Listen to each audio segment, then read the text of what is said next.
Nah, saya bilang kan, saya ngajar memberi loh, saya mengajar. Sekarang saya jelasin sedikit lagi. Oke? Lihat. Jadi uang apa dong? Nah, Tuhan mengajar uang di Alkitab untuk membukakan mata saudara, pengertian saudara orang percaya, satu sistem ekonomi sorga. Nah itu. Nah uang Tuhan pakai kata ini untuk uang, benih. Nah, jadi waktu kamu menabur, itu bukan uang, kamu tabur benih. Nah, itu semua pemberianmu itu benih. Nah, ada hukum di situ. Kamu tabur, nanti kamu tuai. Nah, cuman begini, jangan cacat mengajarnya. Jadi gini, kamu nabur harus ngerti. Kalau nggak ngerti, percuma. Supaya iman bekerja, kamu mesti ngerti. Oke? Kamu tabur. Sudah? Musim kering datang. Musim kering datang, kamu nggak usah minta lagi. Karena kamu sudah taat. Kamu nggak mungkin lapar di musim kering. Nah, itu dia. Oke, itu. Nah, sekarang kamu nggak nabur. Berarti benihnya kamu makan. Ngerti? Ya kan? Karena kamu nggak nabur, berarti benihnya kamu makan. Nah, waktu kamu makan, musim kering datang. Lu lapar. Terus lu bilang sama Tuhan, Tuhan, lapar nih. Tuhan enggak marah. Jitak-jitak, pendeta yang marah. Tuhan enggak. Oke? Nah, Tuhan enggak jitak-jitak. Tuhan cuma bilang begini, loh, sayang, kamu gak nabur. Saya gak mungkin melawan hukum ini. Saya gak mungkin saya yang bikin hukum ini terus saya lawan. Kamu gak menabur. Kalau kamu nabur, kamu gak usah minta. Saya diundang ke Surabaya. Tugas gereja di Surabaya yang mikirin si Chris tuh naik apa ya ke Surabaya? Dia tinggal di mana ya? Iya dong. Saya gak mungkin tanya pendetanya, Pak, saya ke Surabaya gimana? Saya berenang Pak dari Ambon atau gimana Pak? Enggak mau. Artinya, saya gak perlu nanya. Tanggung jawab itu gereja, urusin gue punya tempat tinggal. Waktu lu taat sama Tuhan, sorga tanggung jawab kasih makan kamu. Lu gak usah minta. Nah, saya kembali lagi ke tadi. Sekarang kamu gak tabur. Kamu makan benihnya. Nah, sudah. Jadi musim kering, ya lu lapar. Pertanyaan saya gini. Kamu selamat gak? Halo, ada napas di sini? Kamu selamat gak? Selamat, cuman lapar. Keren gak? Cuman lu lapar. Nah, kita mulai belok. Lu gak selamat. Wah. Ini. Nah, saya gak terusin. Nanti ada yang tersinggung. Saya terus ya. Yesus Kristus mampu ini supaya di dalam dia berkat Abraham sampai kepada bangsa lain oleh iman. Nah, sekarang saya masuk di poin ini. Apa iman? Iman, nah, kalau ada pelajaran spirit, soul, and body, tubuh, jiwa, dan roh. Nah, saudara mesti tahu 3 unsur ini beda sekali. Di dalam saudara ada 3 ini, tubuh, jiwa, dan roh. Aturan mainnya beda banget. Jiwa sampai kamu mati tidak akan pernah bisa menyentuh roh. Nggak bisa. Nah, di dalam jiwa ada semua, ada perasaan, ada pikiran, ada intelektual, ada semuanya, semua di dalam jiwa.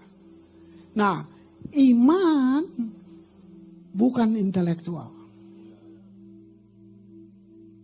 Iman tidak anti intelektual. Intelektual, dia harus percaya sesuatu kalau ada bukti. Ya kan, lu sekolah tinggi-tinggi, terus dikasih satu kasus yang ada buktinya, kamu gak mungkin percaya. Itu. Nah, bayangin, kamu mau ngerti perkara-perkara ilahi, kamu mau coba ngerti dengan jiwa, sampai mati gak bisa. Teologi apa? Teo Tuhan, logi logik. Jadi Tuhan mau logikin. Nggak bisa. Lihat ini ya. Jadi tentang mengerti firman itu cuma perlu kamu connect spirit sama spirit. Nah itu. Nah iman di sini. Iman tidak anti intelektual. Iman lebih tinggi dari intelektual. Disebut bukti dari apa yang kamu tidak lihat. Nah ini keren. Jadi tentang financial breakthrough ini cuma tentang gini. Kamu bisa percayain Tuhan enggak? Kamu bisa connect dengan Tuhan enggak? Kalau kamu tanya Tuhan, Tuhan saya bisnis apa? Terus Tuhan bilang ini. Nah persoalannya gini. Kamu cuma nanya saya bisnis apa? Kenapa kamu nggak nanya terus? Strateginya gimana Tuhan? Ininya gimana? Kamu enggak. Kamu mulai pakai kamu punya intelektual kan? Oh begini nih metodologinya. Habis loh. Ini dia. Ini yang saya bilang. Ini yang saya bilang. Nah, Galatia 3 tadi, Kristus membuat ini supaya di dalam Dia. Artinya gini, ini jati diri kamu ada di dalam Kristus. Ini dia. Yohanes, tinggallah di dalam aku dan aku di dalam kamu. Nah, ini. Wah, tadi saya lupa tuh. Padahal saya udah pikir tuh dari hotel saya mau cari ranting satu, tapi sudah enggak apa-apa. Saudara bayangin aja ya. Ini keren banget. Saudara, seperti ranting harus melekat pada pokok anggur. Nah gitu. Jadi ranting menghasilkan buah waktu dia melekat. Tuhan pakai perumpamaan itu untuk bilang tinggal di dalam aku. Oke. Coba saudara patah rantingnya. Nanti pulang di rumah, ada kan pohon-pohon kecil, iseng aja, patahin satu, patahin, diam. Oke? Nanti kamu lihat, besok, masih hijau, masih. Tunggu besok lagi, baru lihat dia berubah. Tunggu besok lagi, kering. Itu pohon, sekarang saya umpamakan gini, tinggal di dalam aku, ini pokoknya Yesus, kamu tinggal dalam Yesus. Ini, sekarang kamu gini, nggak usah Yesus, gue udah ngerti. Kamu keluar. Masih hijau kan? Saya terjemahin. Masih kaya. Masih banyak. Deposito banyak. Iya tunggu aja. Cuman soal waktu. Karena kamu keluar dari sumbernya. Paling gampang. Pajak tuh. Patahin ranting di rumahmu. Kamu lihat. Sebenarnya kita gitu. Ini yang saya bilang, kebanyakan orang begitu dia sukses, begitu dia semua, dia pikir dia arsitek hidup ini. Dia bisa atur. Nah saat itu dia sedang keluar dari rantingnya. Wah. Jadi iblis datang mau mencuri itu. Iblis curi apa? Sifat-sifat Allah yang ada di dalam kamu. Kenapa kamu terintimidasi? Karena kamu gak percaya bahwa Tuhan sayang kamu. Iya, kamu gak percaya. Gitu. Oh kalau dia kan pendeta, saya cuman biasa aja. Nah ini yang saya bilang. Ini yang saya bilang. Kamu tahu, bukan pelayanan, bukan apapun. Yang Tuhan cari dari kamu itu hubungan. Hubungan. Oke. Sebelum kita kenal Tuhan, saya bisa bilang ini. Karena saya anak piatu kecil-kecil. Umur 9 tahun bapak saya mati. Habis itu saya remaja, mama saya juga mati. Apa yang saya nggak punya? Apa yang menjadi krisis dalam hidup saya? Apa yang menjadi kelaparan dalam hidup saya? Identitas. Jadi saya pikir gue orang miskin, aduh. Nah, saya pikir identitas datangnya dari luar. Apa? Kalau gue terkenal, keren. Jadi gue mesti terkenal dong. Gue main band dong, supaya dikenal orang, ya kan? Nah, jadi kita pikir terkenal, banyak uang, itu identitas. Sekarang kamu udah besar, kamu punya job, kamu punya bisnis yang bagus. Kamu pikir itu juga identitas, sekalipun lu Kristen. Sekalipun kamu di gereja, kamu pikir pekerjaan saya, bisnis saya, keberhasilan saya, itu identitas. Makanya waktu itu diganggu, kita mau bunuh orang rasanya. Karena kita pikir identitas kita diganggu. Jabatan, pangkat, kita pikir itu identitas. Coba kita ganggu dia. Wow. Kamu lihat? Tapi kita Kristen loh. Nah ini, Kristenmu blind nih, itu agama jadi. Nah yang paling parah, ini yang paling parah yang banyak orang nonton hari ini. Ini buat pendeta-pendeta, hamba Tuhan. Dia pikir pelayanan identitas. Maka kamu lihat kalau itu diganggu, aduh, udah pernah lihat pendeta ribut nggak? Kalah preman. Nah, kamu bisa lihat, kenapa? Karena dia pikir itu identitas. Apa yang saya jelasin tadi, identitas kamu di dalam Kristus.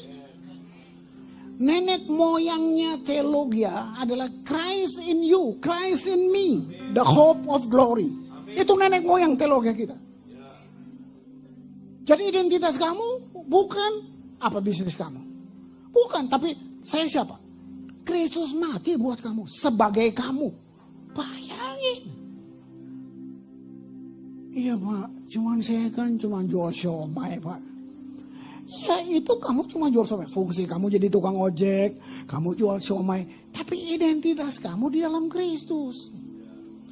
Kalau lu benar-benar yakin, kamu aktifkan iman kamu bahwa kamu anak Kristus, itu siomay lu karismatik, gue bilang sama lu. Nah, ini jadi kita masuk cuma jual siomay nggak berhasil. Tunggu kalau saya jual minyak, itu kan kamu lihat. Padahal identitas kita nggak tahu identitas kita.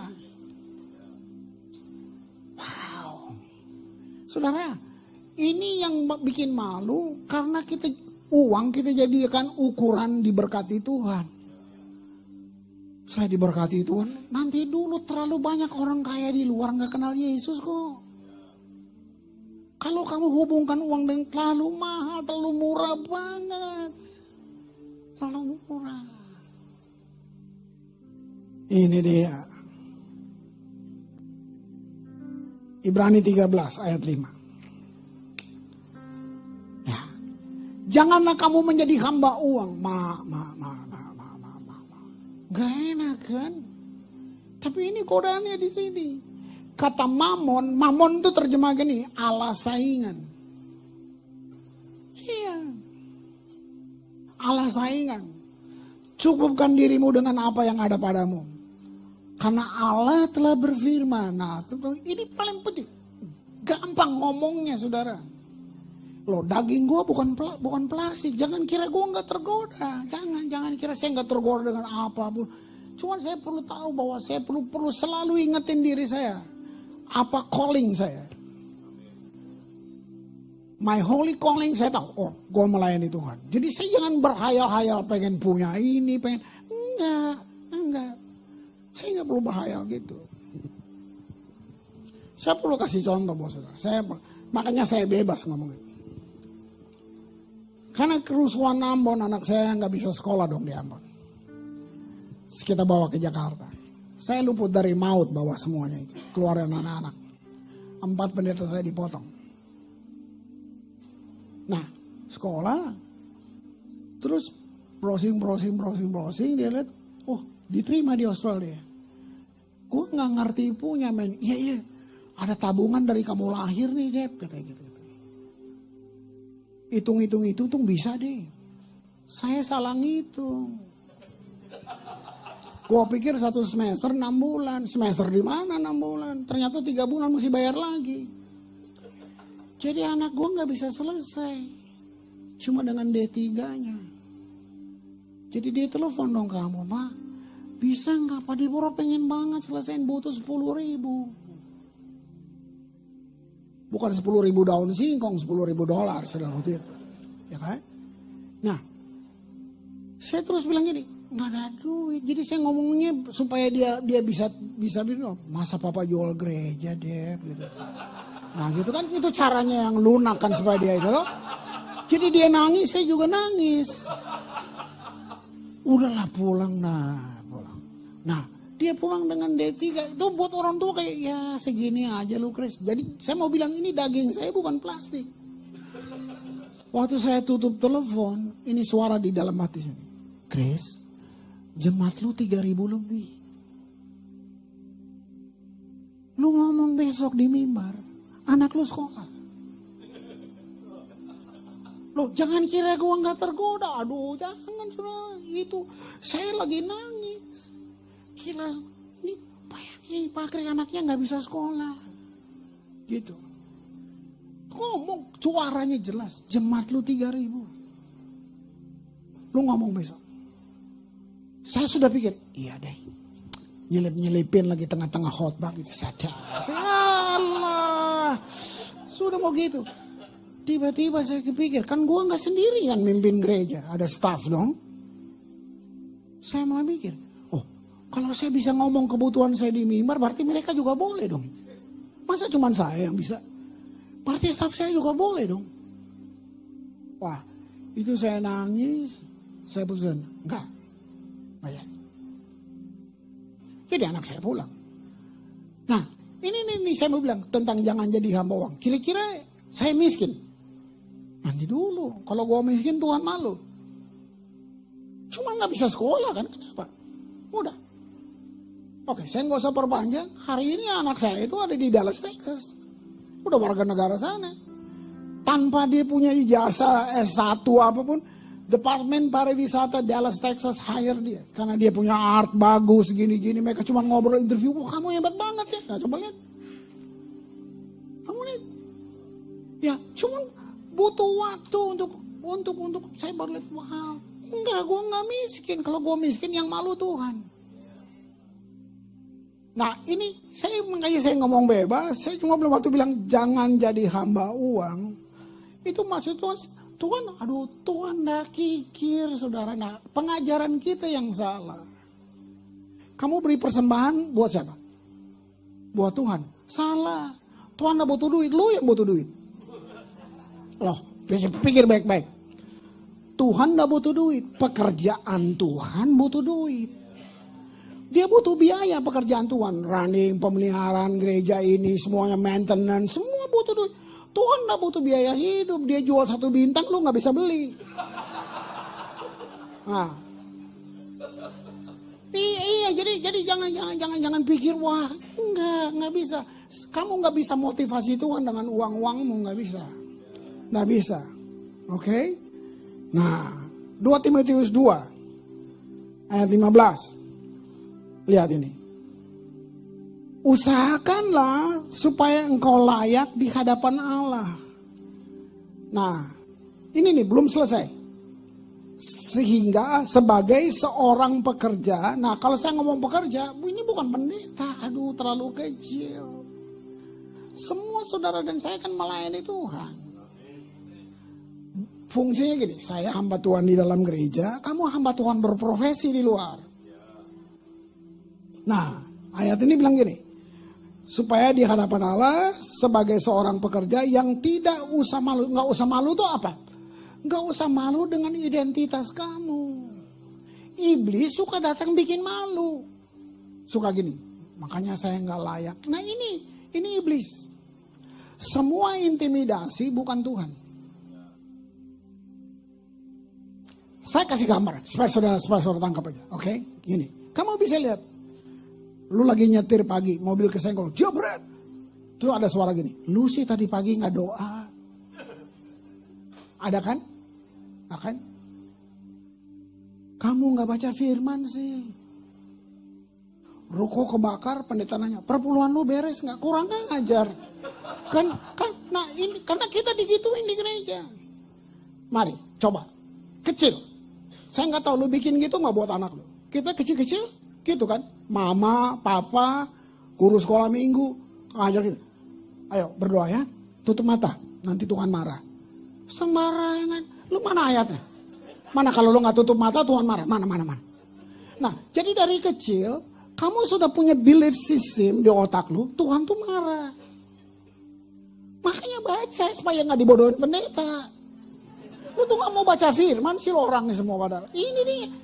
Jadi kita tuh pikir apa-apa Tuhan marah. Mobil kesenggol gara-gara gak doa pagi. Gara-gara gak. Jadi Tuhan tiap hari pegang rotan. Gak doa pagi. Senggol. Gak baca firman. Sakit loh.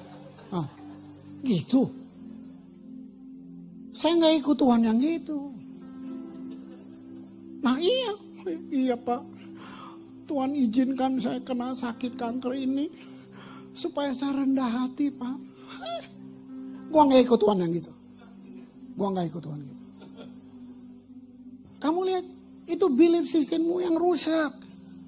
Ini yang dibilang, kamu jangan malu. Berterus terang memberitakan perkataan kebenaran. Apa perkataan kebenaran? Tuhan baik. Dia mengasihi saya. Saya nggak mau basa-basi. Tangkap ini baik-baik. Tangkap ini baik-baik. Tuhan bukan punya kasih. Nah, ini cacat logika kita di sini. Dia bukan punya kasih. Dia adalah kasih. Jadi kasih itu person, kasih itu pribadi. Lu mau apa? Apa bejat lu apa? Dosa apa yang lu mau bilang? Dia nggak bisa berhenti mengasihi kamu karena dosa sebesar apapun.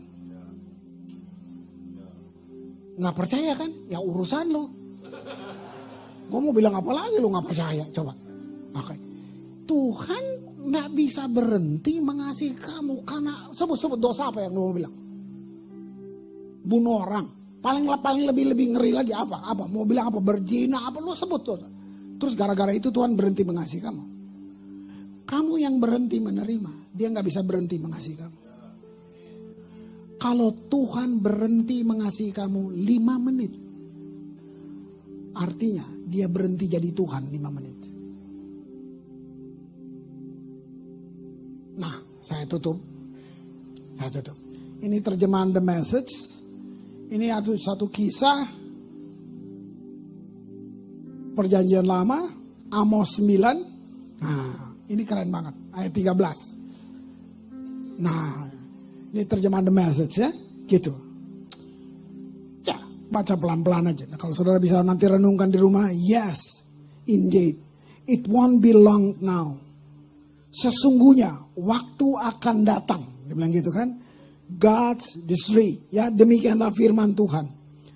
Things are going to happen so fast. Your heart will swim. One thing, fast on the heels of the other. You won't be able to keep up. Segala sesuatu, bayangin ya, sungguh akan datang. Pembajak ya akan tepat menyusul penuai. Penggirik buah anggur, penabur benih, gunung-gunung akan mengiriskan anggur, itu bahasanya kayak gitu. Segala bukit akan kebanjiran, kira-kira gitu. Bahasa Indonesianya gitu. Wow. Yang saya suka ada kalimat gini, everything will be happening at once. Cepat banget jadinya. Terus ada kata ini, everywhere you look, blessing. Wow, segala sesuatu akan terjadi cepat. Dibilang ini, sampai kepalamu berenang, yang satu akan cepat mengejar tumit yang lain. Kamu tidak akan bisa mengejar, gitu. Dalam sekejap, kamu pun akan melihat berkat. Nah, apa ini saudara? Nanti, firman ini ditulis oleh seorang yang namanya Amos. Saya sebut latar belakangnya. Dia peternak, pemungut buah ara hutan, keren banget. Dari kampung namanya Tekoa, desanya Yehuda. Arti nama Amos adalah penanggung beban. Orang sederhana banget. Nah, kabar baiknya gini, kalau Tuhan mau pakai kamu, dia nggak butuh riwayat hidupmu. Dia nggak butuh CV kamu. Itu keren banget. Itu keren banget. Nah, apa yang terjadi? Dia lahir di Yehuda. Tuhan bawa dia menjadi nabi buat kerajaan Yehuda. Nah, arti Yehuda, pujian. Nah, sekarang saya mau ambil ini. Financial breakthrough. Bisa dialami lewat penyembahan. Nah, Amos ini yang akan tulis tentang pemulihan Pondok Daud.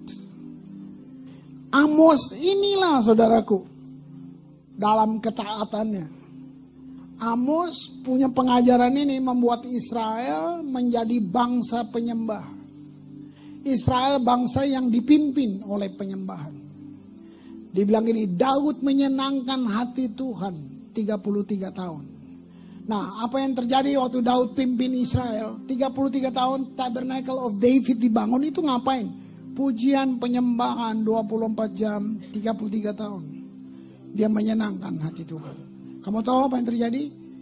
Israel ada di puncak kejayaan. Waktu mesbah-mesbah mereka kotor, rubuh, penyakit datang, hujan tidak turun, panen gagal semuanya. Nah, panjang saudara, saya singkatin aja. Kata lain gini, jadi orang percaya yang bersyukur.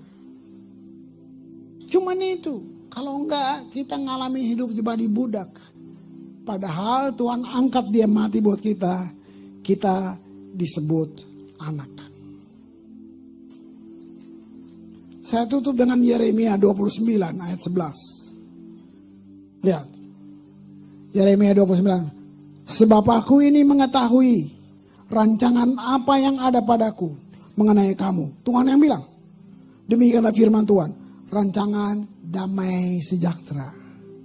Bukan rancangan kecelakaan. Bukan, jadi jangan bilang Tuhan yang izinin gue celaka. Enggak. Kalau nggak ngerti jangan ngomong. Sembarangan ngomong bilang Tuhan. Nah, kita nih ya. Kita serius, sore gereja, pemimpin gereja, mari, saya bilang, saya pun juga dulu salah-salah ngajar banyak, saudara. Kita turunkan raja Tuhan setara dengan bos mafia gitu kan? Iya kan? Bisa, lu ya, kalau nggak kasih persembahan, lu nggak doa pagi, lu nggak semua, nanti lu lihat hidup lu. Kamu banyak, jadi Tuhan tuh kayak penjahat yang kalau gua nggak bayar uang keamanan dibakar rumah gua gitu. Kita menghina loh, kita kurang ajar, tahu nggak? Lihat ini, rancanganku damai sejahtera, ya, bukan rancangan kecelakaan, nggak ada. Untuk memberikan kepadamu hari depan yang penuh harapan. Fondasinya hari ini cuma satu, Yesus mengasihimu. Saya mau kalian dengar, saya nggak bawa pertunjukan di sini. Saya mau, karena ini anak saya Albert, ya, anak rohani saya. Mereka biasa di panggung-panggung jazz bergengsi di mana-mana. Kalau saudara pernah nonton film Denias itu tentang anak Papua, ini waktu itu Albert masih kecil, oke? Nah, tiba-tiba Tuhan pertemukan saya dengan beberapa mereka musisi-musisi, ada Barry Likumahwa, ada Monita Tahali, ada semua. Mereka kita 4 tahun duduk pemuritan, belajar semua. Nah, malah sekarang secara usia dia mungkin anak, tapi secara akademis dia kakak kelas saya di Charis Bible College. Nah, sengaja saya minta Albert datang. Dia mau nyanyi satu. Mari Albert. Lagu ini saudara dengar aja. Ini cuma mau bilang gini. Kamu bukan budak. Nah, tadi jangan jadi hamba uang. Nanti lu jadi budak uang. Kamu bukan budak. Kamu anak.